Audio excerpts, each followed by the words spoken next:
I think the one thing that's interesting about this, and I don't know very much, is what's the genetics of this? I don't know. I know that there are a surprisingly large number of babies that are born with both genitalia, and doctors decide and parents decide at birth, and sometimes they get it right and sometimes they get it wrong. But I don't know the genetics of how this all works, and there's been a lot of studies. Yeah. A lot of studies. Like there's been particularly a lot of studies with the white matter in the brain, whereas it is sexually dimorphic, which means for males and females it's very, very different. And they've studied GLBT people, and particularly with trans people, if you scan a female to male, they will have somewhat male white matter, which kind of proves their transsexuality. But for the male to female, it's very androgynous. It doesn't look like either gender. So, have you done any studies on?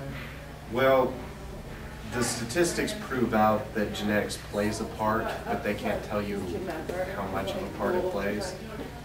Statistics are way too high. If you have a pair of identical or even fraternal twins, I think, the statistics are really proving that if one twin is gay, the other one will be as well. If they're identical. And if they're fraternal. Oh. Yeah, it follows through on siblings. Would that be an environmental factor then, rather than a genetic? No, because in some of the twin studies, certain twins, you have different sorts of twin markers. Even if they're identical, you can have reverse DNA, whereas one is heterosexual and one is homosexual. So in gene studies, you can have different linked genes together, and it just is a matter of you lining up those genes without having specific identical DNA. If that makes any sense at all, yeah. So it's not just environmental, if that helps. Basically, in some cases, you'll have twins who are separated at birth. Yeah, they'll grow up in completely different environments and they'll have completely different lives. But science is kind of telling us that it's kind of either one can be heterosexual, one is gay, or one is, or they both could be gay, saying that genetics plays a part. This is like right? an identical twin. You said identical. That's right. You're right. The difference in fraternal is only off by about 4%. Oh, okay. So it's not a major statistical difference. It's not a major. Yeah. The statistics are just way too high in like family studies to say that genetics plays no part. You know, there's always like a family connection somehow, and you may be better to describe this than me, obviously. I completely forgot where I was going. In addition to that, though, there are environmental things that should be considered. For example, the more males a mother has with each successive son, the likelihood that he'll be gay goes up. Yeah, I heard about that. Yeah. Suppose if you're like the sixth son, you're going to be gay. Yeah, but is that a genetic thing, or is that no, that's just technically it's a hormonal thing. Yeah, that's technically more environmental because a male fetus is sort of a foreign body in a woman's womb, and so the woman's body attempts to feminize the fetus. So each successive son, her body gets better at feminizing him.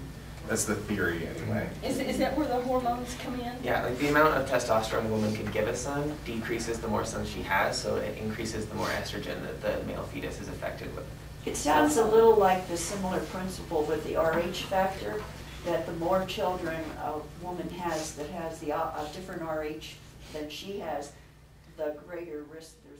I'd like to just add something, that your experience was with the LDS Church, and you mentioned Southern Baptist.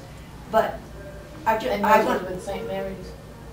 Catholic, yeah. I was raised Catholic, but a whole slew of churches. It's not focusing on any particular denomination. Some people just believe religiously justified that this is a sin. And so I just wanted to point that out, that it's not a particular church. And I'm not attacking religion, I promise. I'm still a Christian, and most of my Mormon friends are okay with it. Like, they don't really understand why the church still excommunicates people.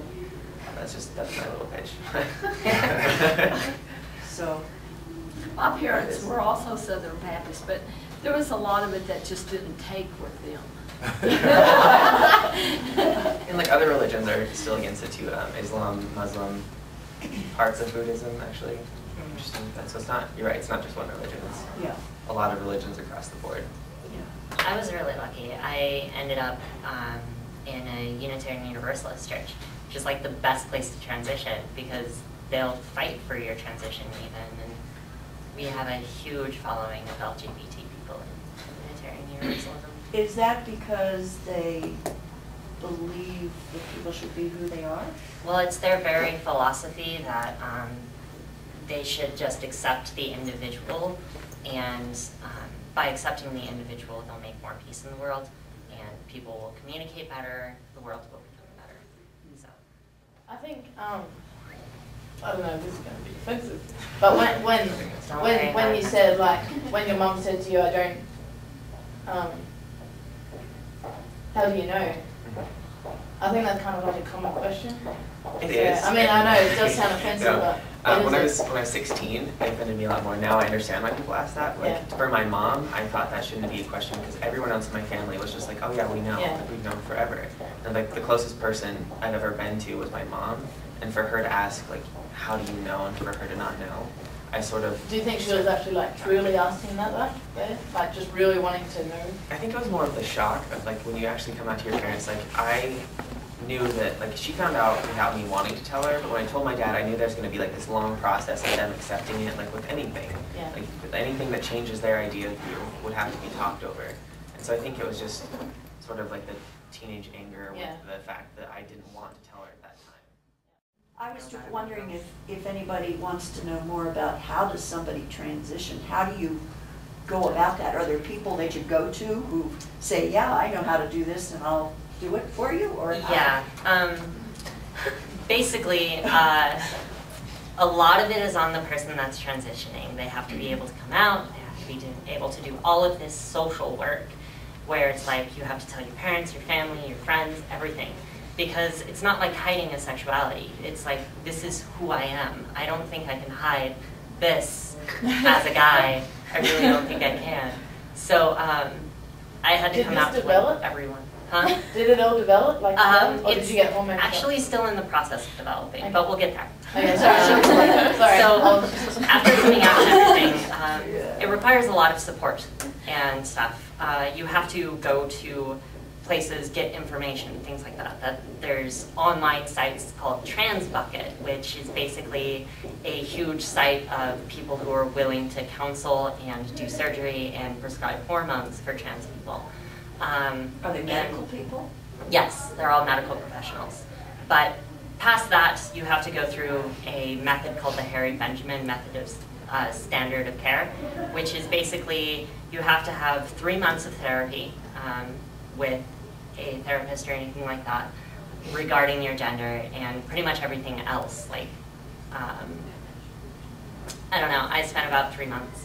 And then you have to have about 6 months of actually living before the therapist can write you a letter that you take to your doctor and give to them for prescribing hormones.